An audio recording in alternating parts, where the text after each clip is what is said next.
Allahu Allahu Allahu Allah. Pertama tentu kita harus menyadari ya, setiap ibadah itu pasti digoda oleh syaitan untuk kita tidak lakukan maksimal, atau kalaupun kita lakukan maka berkurang pahalanya. Maka tentu saja kita harus bisa melawan itu, atau harus bisa melawan, tidak boleh kita diamin, tidak boleh didiamkan. Jadi cara melawan kiat-kiat melawan syaitan, pertama menyadari bahwasanya memang ada syaitan yang menggoda kita, membisikkan. Setiap bisikan negatif jangan diiyakan. Riak lah, mengkhayal ya, itu harus bisa dilawan. Yang kedua, kita belajar konsentrasi. Konsentrasi itu dengan tenang ya. Konsentrasi itu kan akan bisa didapat. Konsentrasi itu bahasa sederhananya sebenarnya sih tenang dalam melakukan sebuah perbuatan ya gitu. Jadi kita lihat orang-orang yang konsentrasi itu, kalau baca ayat tenang, kalau melakukan satu perbuatan tenang ya. Dia fokus sehingga memang maksimal dalam gerakan, dalam ucapan, penyampaiannya, tutur katanya, semua tertutur rapi gitu, tertata rapi. Itu semua karena memang dia coba ya konsentrasi di situ. Jadi kita konsentrasi dalam sholat. Dan yakinilah dalam konsentrasi itu setiap gerakan dan ucapan akan ada nilai pahalanya di sisi Allah Subhanahu wa taala, kan? Jadi kita harus bisa tahu itu. Kemudian pada saat syaitan berhasil mencuri sebagian pahala, misal kita tiba-tiba mau mengkhayal, segera kita kembali.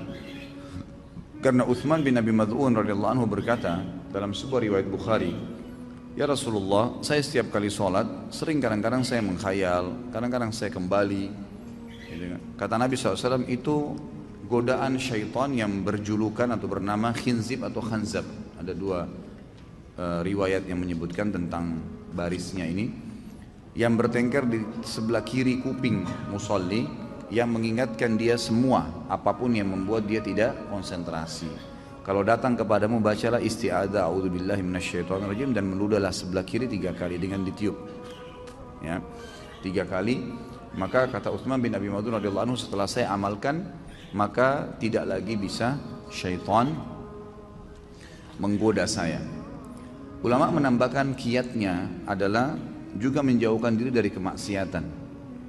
Jadi kalau sampai saat ini teman-teman masih merasa saya kalau sholat tidak bisa khusyuk, atau saya kalau mau baca Quran masih malas lah berbuat ibadah ya. Selain godaan syaitan, juga ada penyebab faktor adanya dosa yang masih mengganjal. Coba untuk muhasabah deh. Dosa apa yang masih saya lakukan nih dalam sebulan atau dalam seminggu, atau yang rutin lah dalam kegiatan sehari-hari dari pagi sampai malam. Dosa apa yang saya lakukan? Coba muhasabah, diingat. Kalau enggak, mungkin dalam minggu, dalam 1 minggu gitu kan. Mungkin dalam harian antum masih bisa ngontrol, tapi dalam 1 minggu apa nih?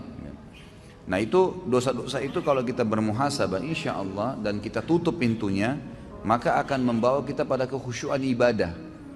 Jadi sholatnya bisa lebih khusyuk, baca Quran bisa lebih nyaman.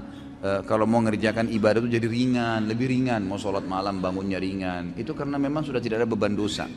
Jadi dosa itu juga menjadi penghambat, memang menjadi penghambat.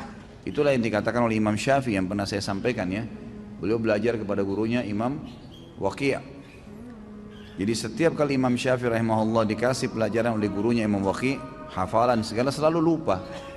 Lalu Imam Syafi'i mengatakan dalam pepatah syair yang masyhur, "Syaqautu ila Waqi' su'a hifdhi." Saya mengeluhkan kepada Imam Waqi' tentang buruknya hafalanku, setiap hafal pasti lupa. Fa arsyadani ila tarkil ma'asi. Maka dia perintahkan saya untuk meninggalkan dosa, maksiat. Imam Syafi'i bingung, dosa apa nih yang saya lakukan gitu. Dia coba bermuhasabah. Dalam kegiatan sehari-harinya umumnya semuanya sudah berusaha dijaga, makanannya, minumannya, pakaiannya, halal, pergaulannya bagus-bagus saja gitu. Maka dia lalu mulai melihat, ternyata gitu kan, kalau beliau mau jalan dari rumahnya ke rumahnya Imam Waqi' melewati sebuah pasar. Dan waktu itu di pasar itu masih ada perempuan-perempuan yang tidak pakai jilbab. Kadang-kadang di pasar itu ada transaksi-transaksi yang haram, ada kezaliman. Maka Imam Syafi'i bilang, tinggal ini nih yang saya belum coba nih. Ini beliau cuma lewat ya di pasar itu, nggak mampir, nggak punya toko di situ, nggak ikut transaksi. Kemudian beliau bilang, saya ganti jalurnya. Tadinya lewat di depan pasar, sekarang lewat belakang pasar. Dia nggak lihat pasar lagi. Ke rumahnya Imam Waqi. Lalu dia hubungkan perkataan Imam Waqi setelahnya, wa akhbarani bi anna ilma nur wa nurullahi la yu'ta li 'asi. Dan disampaikan kepada saya bahwasanya ilmu itu adalah cahaya dari Allah, dan cahaya Allah tidak bisa dikasih, tidak bisa didapatkan kecuali pada orang yang bermaksiat. Dia bilang, setelah saya ubah jalur jalan saya itu, maka saya temukan kalau saya buka kitab, kata Imam Syafi'i, buka kitab, maka saya tutup sebelahnya, karena kalau saya buka ketika saya hafal semuanya, gara-gara meninggalkan kemaksiatan. Jadi memang dia bisa menjadi penghambat itu. Coba bermuhasabah. Insya Allah dengan menjaga diri dari kemaksiatan, maka salah satu faktor untuk membuat kita bisa khusyuk dalam ibadah. Yang berhubungan dengan pertanyaan ini, ya, tidak boleh kita mengulang-ulangi sholat kecuali ada udzur syar'i, batal, keluar angin, tiba-tiba teringat belum wudu, tiba-tiba baru sudah sholat, sementara sholat asar misalnya ternyata baru terdengar azan, belum masuk waktu, berarti itu harus memang dibatalin. Tapi kalau hanya karena tidak khusyuk lalu diulangin, ini godaan syaitan yang lain lagi nih. Karena ini perbuatan bid'ah, nggak boleh ngulangin sholat yang sudah dikerjakan. Karena sudah dikerjakan udah nggak boleh lagi. Ya tidak khusyuk, itu konsekuensinya, resiko kita. Makanya kita harus fokus, gitu kan? Fokus. Masa teman-teman sekalian kalau diundang oleh wali kota datang, kita betul-betul mengatur kata-kata kita, bahkan kita khawatir kalau ada satu kata yang terpelintir salah. Masa kita sama Allah Subhanahu Wa Taala tidak bisa menjaga itu? Jadi jangan diulangin, ya, nggak boleh ngulangin sholat secara khusus, apalagi ya berhubungan dengan masalah sholat nih, nggak boleh diulangin kecuali ada udzur syar'i. Misal belum masuk waktu tadi, gitu kan?